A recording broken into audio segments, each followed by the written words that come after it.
रचना श्रीला प्रभुपाद द्वारा रचित लीला पुरुषोत्तम भगवान श्री कृष्ण। अध्याय 16 कालिया दमन।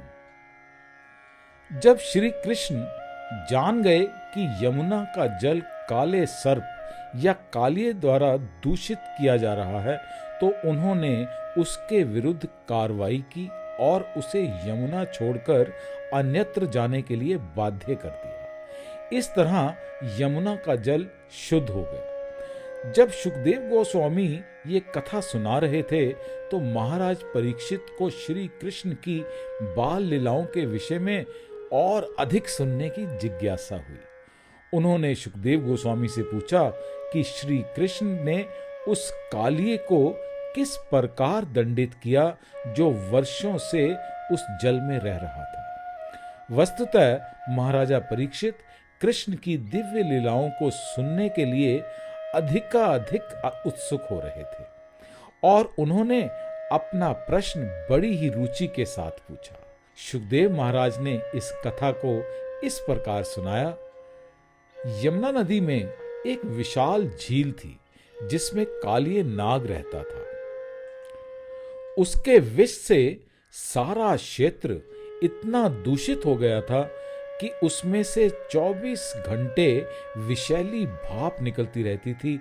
यदि कोई पक्षी उस स्थान के ऊपर भूल कर भी निकलता था तो वह तुरंत मरकर जल में गिर जाता था। यमुना की भाप के विषैले प्रभाव के कारण यमुना नदी के तटवर्ती सारे वृक्ष तथा तृण सूख गए थे। श्री कृष्ण ने देखा कि इस विशाल सर्प के विष के प्रभाव से वृंदावन से होकर बहने वाली पूरी नदी घातक बन चुकी थी। वे कृष्ण जिन्होंने संसार के समस्त दुष्टों का वध करने के लिए अवतार लिया था, तुरंत यमुना तट पर स्थित एक विशाल कदम वृक्ष पर चढ़ गए।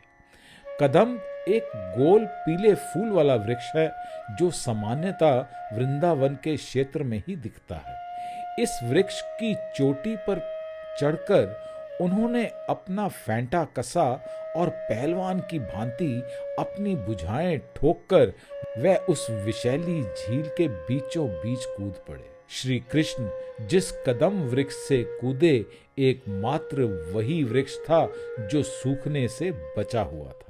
कुछ भाष्यकारों का कहना है कि श्री कृष्ण के चरण कमलों का स्पर्श पाकर वह वृक्ष तुरंत जीवित हो उठा। अन्य पुराणों में कहा गया है कि विष्णु के शाश्वत वाहन गरुड़ को पता था कि भविष्य में कृष्ण ऐसा कार्य करेंगे, अतः उसने उस वृक्ष को जीवित रखने के लिए उस पर कुछ अमृत डाल दिया था। ज्यों ही भगवान कृष्ण जल में कूदे, त्यों ही नदी के किनारे 100 गज की दूरी तक आप्लावित हो उठे, मानो जल में कोई बहुत बड़ी वस्तु गिरी हो। कृष्ण द्वारा शक्ति का ये प्रदर्शन अलौकिक नहीं है, क्योंकि वे सारी शक्ति के आगार हैं। श्री कृष्ण ने तैरते हुए एक विशाल बलशाली हाथी के समान गर्जना की, जिसे कालिये नाग ने सुना। ये गर्जना उसके लिए असहायनीय थी और उसे समझते देर न लगी कि ये उसके आवास पर आक्रमण करने का प्रयास है। अतः वह तुरंत कृष्ण के सामने आ गया। उसने देखा कि कृष्ण सचमुच दर्शनीय हैं, क्योंकि उनका शरीर इतना सुंदर और कोमल था। उनका रंग नीले बादल के समान था और उनके पांव कमल पुष्प जैसे थे। वे श्रीवत्स, रत्नों तथा पीतांबर से सुशोभित थे। उनके सुंदर मुख पर मुस्कान थी। वे अत्यंत शक्ति से यमुना नदी में क्रीड़ा कर रहे थे, किंतु कृष्ण की इतनी सुंदरता के बावजूद कालिये अपने मन में अत्यंत क्रुद्ध हुआ।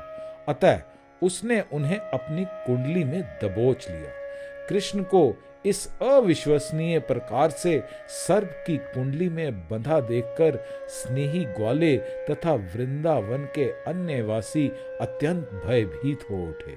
उन्होंने अपना सर्वस्व, अपने प्राण, संपत्ति, प्रेम, कार्यकलाप कृष्ण को अर्पण कर रखे थे।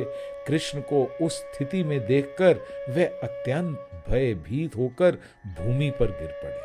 सारी गौवें, बैल तथा बछड़े शोक संतप्त हो उठे और वे सब चिंतातुर होकर कृष्ण को देखने लगे। भाग्य के कारण वेदनावश वे केवल रो ही सके।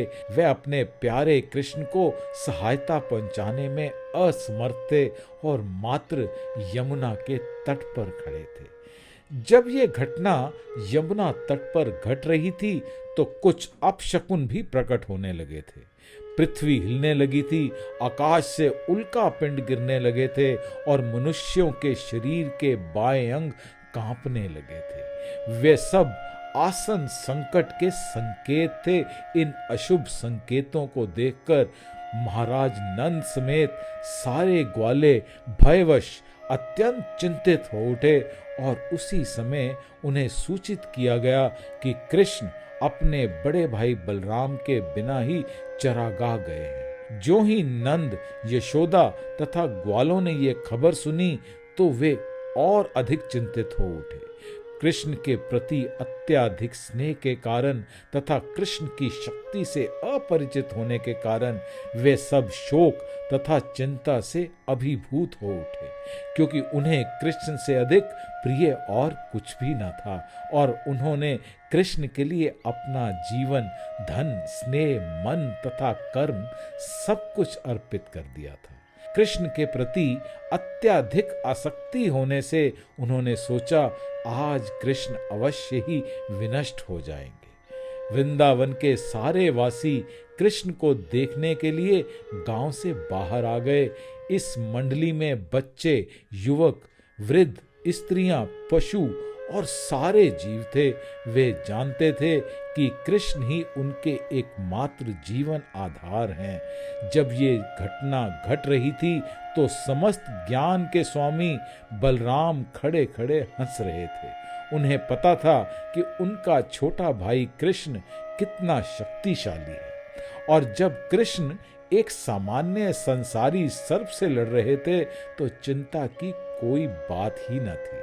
इसलिए उन्होंने स्वयं इस चिंता में कोई भाग नहीं लिया और दूसरी ओर वृंदावन के सारे वासी जो विचलित होने के कारण कृष्ण के पद चिन्हों का अनुसरण करते हुए उन्हें ढूंढने लगे थे और इस तरह वे ढूंढते ढूंढते तेजी से यमुना के तट की ओर आगे बढ़े।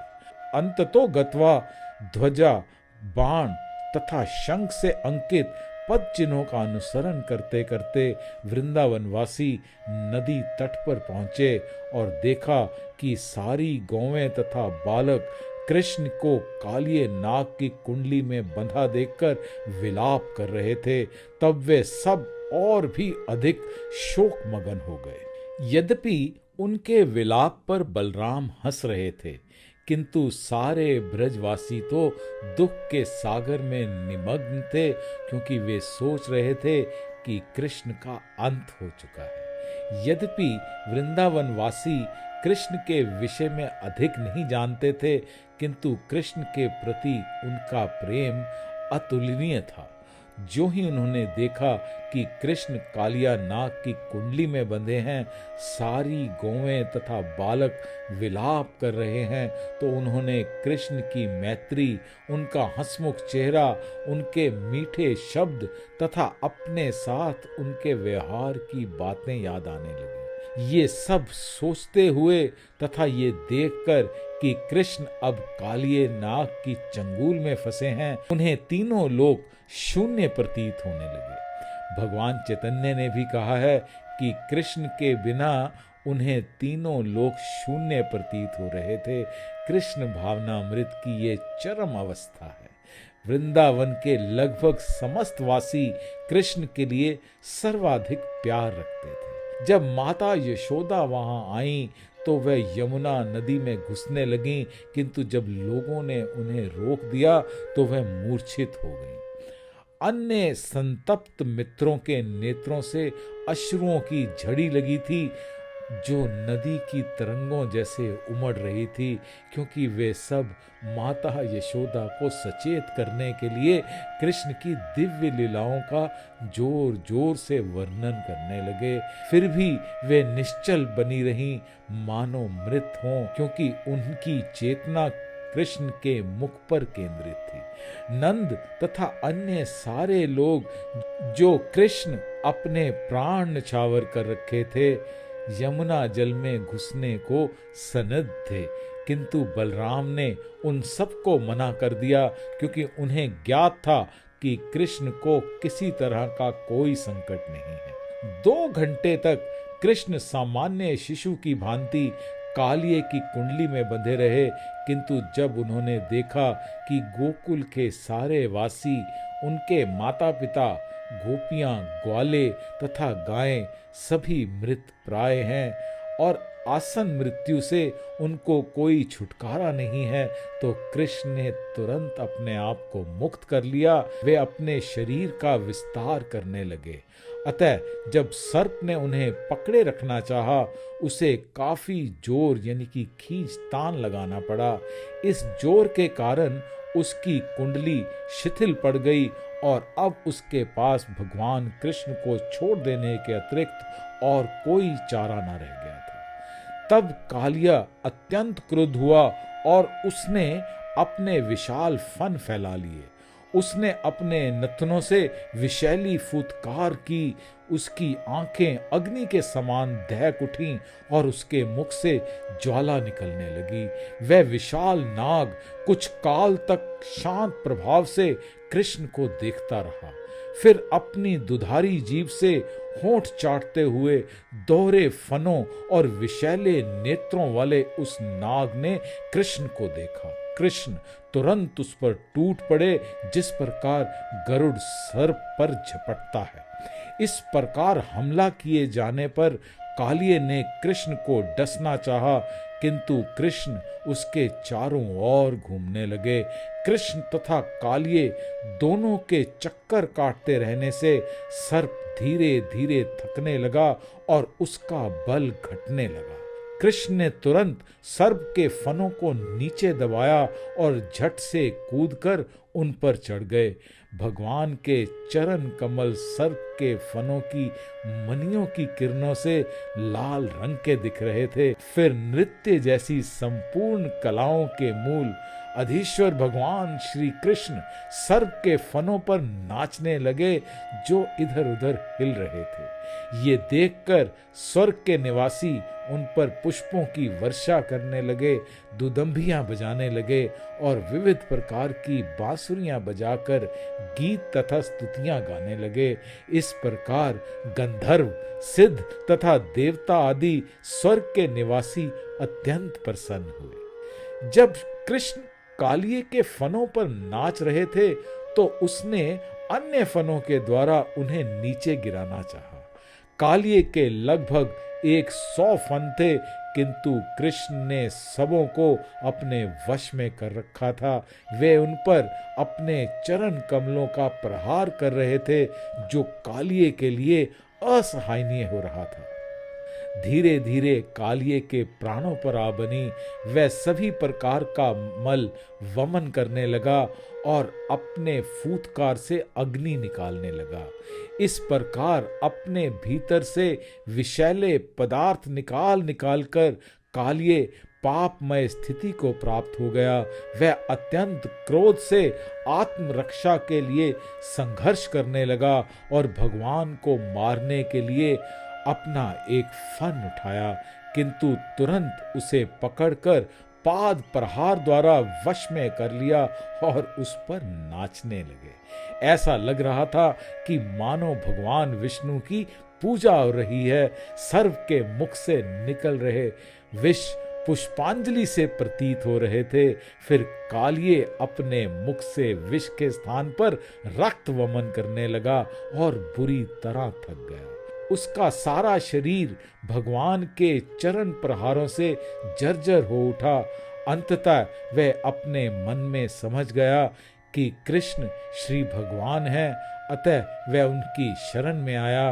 उसे अनुभव हुआ कि कृष्ण ही सबों के स्वामी परमेश्वर हैं। तब सर्प पत्नियों ने देखा कि उनका पति उन भगवान के पाद प्रहार द्वारा वशीभूत किया जा चुका है और वह मरणासन है, और भगवान के भारी बोझ को उठाने के कारण जिनके उदर में पूरा ब्रह्मांड समाया है, कालिए की पत्नियों ने जल्दी जल्दी भगवान की पूजा करने की तैयारी की। इस जल्दी में उनके वस्त्र, केश तथा आभूषण अस्त व्यस्त हो गए। उन्होंने भी भगवान को आत्मसमर्पण कर दिया और उनकी प्रार्थना करनी शुरू कर दी। वे अपनी अपनी संतानों को सामने किए उनके समक्ष आईं और यमुना के तट पर पृथ्वी पर गिरकर उन्हें प्रणाम करने लगीं। नागपत्नियां जानती थीं कि कृष्ण समस्त शरणागतों के शरण हैं और वे अपनी प्रार्थनाओं द्वारा भगवान को प्रसन्न करके अपने पति को आसन संकट से छुड़ाने के लिए इच्छुक थी। नागपत्नियों ने इस प्रकार प्रार्थना की, हे भगवान, आप समदर्शी हैं, आपके लिए अपने पुत्रों, मित्रों या शत्रुओं में कोई भी अंतर नहीं है। अतः आपने कालिए को जो दंड दिया है वह सर्वथा अनुकूल है। हे स्वामी, आप दुष्टों के संहार के लिए ही इस जगत में अवतरित हुए हैं, और क्योंकि आप परम सत्य हैं, अतः आपकी कृपा तथा दंड में कोई अंतर नहीं है। अतः हम सोचती हैं कि कालिए को दिया गया दिखने में दंड लगने वाला ये दंड वस्तुतः कोई वरदान है। हम आपके दंड को आपकी परम कृपा समझती हैं, क्योंकि जब आप किसी को दंड देते हैं तो उसका अर्थ ये लगाया जाता है कि उसके पाप कर्मों का फल समूल नष्ट हो गया है। ये स्पष्ट है कि कालिए नाग के शरीर में प्रकट ये तुच्छ प्राणी समस्त प्रकार के पापों से पूरित हो चुका होगा, अन्यथा उसे सर्प का शरीर ही क्यों प्राप्त होता। उसके फनों पर आपके नाचने से उसके सर्प शरीर से उत्पन्न सारे पापों के फल क्षीण हो चुके हैं। अतः यह अत्यंत शुभ है कि आपने क्रुद्ध होकर इस प्रकार दंडित किया। हम सभी आश्चर्यचकित हैं कि आप इस सर्प पर इतने प्रसन्न क्यों हुए हैं। निश्चय ही इसने पूर्व जन्म में विभिन्न धार्मिक कृत्य किए होंगे और कई प्रकार की तपस्याएं की होंगी, जिनसे सभी लोग प्रसन्न हुए होंगे, और उसने समस्त जीवों के लिए विश्वव्यापी कल्याण कार्य किए होंगे। नागपत्नियों से इस बात की पुष्टि होती है कि जब कोई पूर्व जन्म में भक्ति द्वारा सुकृत करता है तो उसे कृष्ण का सानिध्य प्राप्त नहीं होता। भगवान चैतन्य ने अपने शिशाष्टक में कहा है कि मनुष्य को अत्यंत विनीत भाव से, अपने को तृण से भी तुच्छ मानकर तथा अपने सम्मान का परवाह ना करके दूसरों को सभी प्रकार से सम्मान देते हुए हरे कृष्ण मंत्र का उच्चारण करना चाहिए। नागपत्नियां आश्चर्यचकित थीं कि यद्यपि अत्यंत भयानक पाप कर्मों के कारण कालिए को सर्प का शरीर प्राप्त हुआ था, किंतु तो भी वह कृष्ण के चरण कमलों का सानिध्य प्राप्त कर रहा था। निश्चय ही ये किसी साधारण पुण्य कर्म का फल न था। इन दो विरोधी तथ्यों से वह विस्मित थी। इस तरह वे आगे प्रार्थना करती रहीं, हे भगवान, हमें ये देखकर विस्मय है कि उसे अपने सिर पर आपके चरण कमलों की धूलि धारण करने का शुभ अवसर मिला। इसकी कामना बड़े बड़े साधु लोग करते हैं, यहाँ तक कि लक्ष्मी जी तक को आपके चरण कमलों की धूलि का सौभाग्य प्राप्त करने के लिए कठिन तपस्या करनी पड़ी। अतः ये कैसे संभव हुआ कि कालिए नाग को अपने शीश पर आपकी चरण धूलि धारण करने का अवसर इतनी आसानी से प्राप्त हुआ। हमने शास्त्रों से सुन रखा है कि जिन्हें आपके चरण कमलों की रज का वरदान प्राप्त होता है, वे इस ब्रह्मांड में ब्रह्मा जैसे सर्वोच्च पद या स्वर्ग का राजत्व अथवा इस लोक की सार्वभौम सत्ता तक की परवाह नहीं करते। ना ही वे इस पृथ्वी के ऊपर स्थित लोकों या सिद्ध लोक पर राज्य करने की आकांक्षा करते हैं। ना ही वो योग द्वारा योग शक्ति प्राप्त करने की इच्छा करते हैं, ना ही शुद्ध भक्त आपसे तादात्म्य स्थापित करके मोक्ष की कामना करते हैं। हे नाथ, यद्यपि ये सर्प प्रकृति के अत्यंत निकृष्ट गुण द्वारा पालित योनि में जन्मा है और ये क्रोध से युक्त है, किंतु इस सर्पराज को अत्यंत दुर्लभ वस्तु प्राप्त हुई है। सारे जीव जो इस ब्रह्मांड के चक्कर लगा रहे हैं और विभिन्न योनियों को प्राप्त हो रहे हैं, केवल आपकी कृपा से ही सर्वश्रेष्ठ वर प्राप्त कर सकते हैं। चैतन्य चरितामृत में भी इसकी पुष्टि हुई है कि ब्रह्मांड में सारे जीव विविध योनियों में घूमते रहते हैं, किंतु कृष्ण तथा गुरु की कृपा से उन्हें भक्ति का बीज प्राप्त हो सकता है और इस प्रकार उनकी मुक्ति का मार्ग साफ हो जाता है। नाग पत्नियों ने आगे निवेदन किया, अतः हे स्वामी, हम आपको सादर नमस्कार करती हैं, क्योंकि आप परम पुरुष हैं, प्रत्येक जीव के भीतर परमात्मा रूप में निवास करते हैं। आप इस दृश्य जगत से परे हैं, किंतु आप पर ही सब कुछ निर्भर है। आप साक्षात दुर्दांत काल हैं, संपूर्ण काल शक्ति आप में स्थित है। अतः आप भूत, वर्तमान तथा भविष्य, मास, दिन, घंटा, क्षण के रूप में समग्र काल के दृष्टा और प्रतिरूप हैं। दूसरे शब्दों में, हे भगवान, आप प्रत्येक क्षण, घंटा, दिन, वर्ष तथा भूत, वर्तमान, भविष्य में घटित होने वाली सारे कार्यकलापों को भली भांति देख सकते हैं। आप स्वयं विराट रूप हैं, तो भी आप इस ब्रह्मांड से भिन्न हैं। आप एक ही समय इस ब्रह्मांड से अभिन्न तथा भिन्न हैं। अतः हम आपको सादर नमस्कार करती हैं। आप साक्षात पूर्ण ब्रह्मांड हैं, फिर भी आप उसके सृष्टा हैं। आप ही इस समस्त ब्रह्मांड के अधीक्षक तथा पालक हैं और आप ही इसके आदि कारण भी हैं। यद्यपि आप अपने त्रिगुणात्मक अवतारों ब्रह्मा, विष्णु तथा महेश्वर के रूप में इस प्रकार ब्रह्मांड में व्याप्त हैं, तथापि आप भौतिक सृष्टि से परे हैं। यद्यपि आप सभी प्रकार के जीवों, उनकी इंद्रियों, प्राणों, मनों तथा बुद्धि की उत्पत्ति के कारण हैं, किंतु आप अपनी अंतरंगा शक्ति द्वारा जाने जाते हैं। अतः हम सब आपको सादर नमस्कार करती है, क्योंकि आप अनंत सूक्ष्मतम से सूक्ष्मतर, समस्त उत्पत्ति के केंद्र तथा सब कुछ जानने वाले हैं। विविध श्रेणी के चिंतक आप तक पहुंचने का यत्न करते रहते हैं। आप ही समस्त दार्शनिक प्रयासों के चरम लक्ष्य हैं और वस्तुतः आप ही समस्त दर्शनों द्वारा, विभिन्न सिद्धांतों द्वारा वर्णित हैं। हम आपको सादर प्रणाम करती हैं, क्योंकि आप समस्त शास्त्रों के तथा ज्ञान के स्रोत हैं। आप समस्त साक्ष्यों के मूल्य हैं और हम सबों को परम ज्ञान प्रदान करने वाले परम पुरुष हैं। आप समस्त इच्छाओं के कारण हैं और सभी प्रकार की संतुष्टि के कारण हैं। आप साक्षात वेद हैं, अतः हम आपको सादर नमस्कार करती हैं।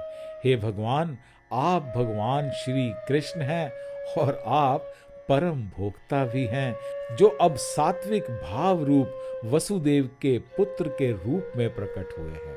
आप मन तथा बुद्धि के अधिष्ठाता, अनिरुद्ध तथा प्रद्युम्न हैं और समस्त वैष्णवों के स्वामी हैं। आप अपने चतुर्व्यूह रूप में वासुदेव, संकर्षण, अनिरुद्ध तथा प्रद्युम्न हैं और मन तथा बुद्धि के विकास के कारण स्वरूप हैं।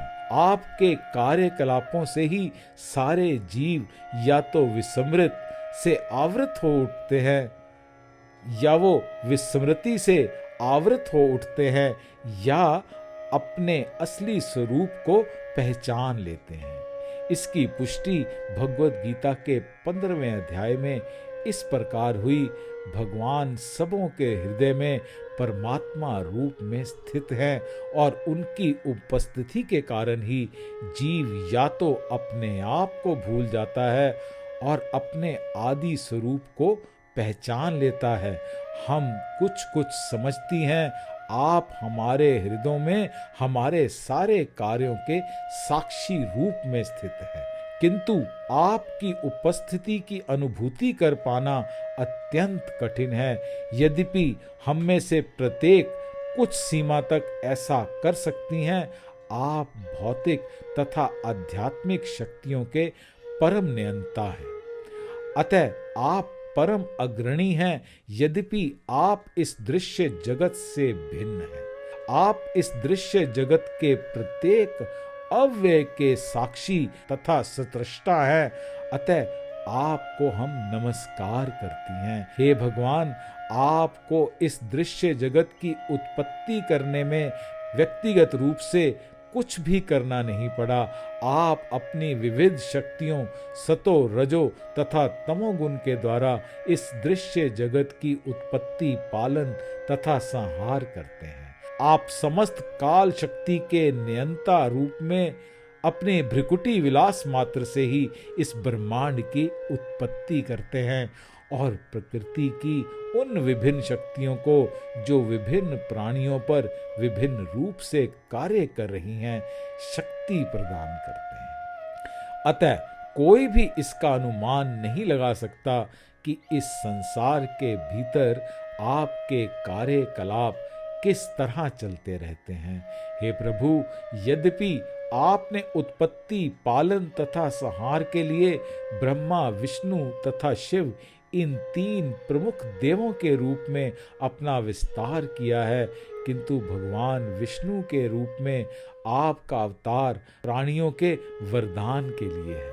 अतः जो लोग शांत हैं और परम शांति के इच्छुक हैं, उनके लिए आपके विष्णु रूप शांत अवतार की पूजा की संस्तुति की जाती है। हे भगवान, हम आपके समक्ष प्रार्थना कर रही हैं। आप ये जान सकते हैं कि ये बेचारा सर्प अपना प्राण त्यागने वाला है।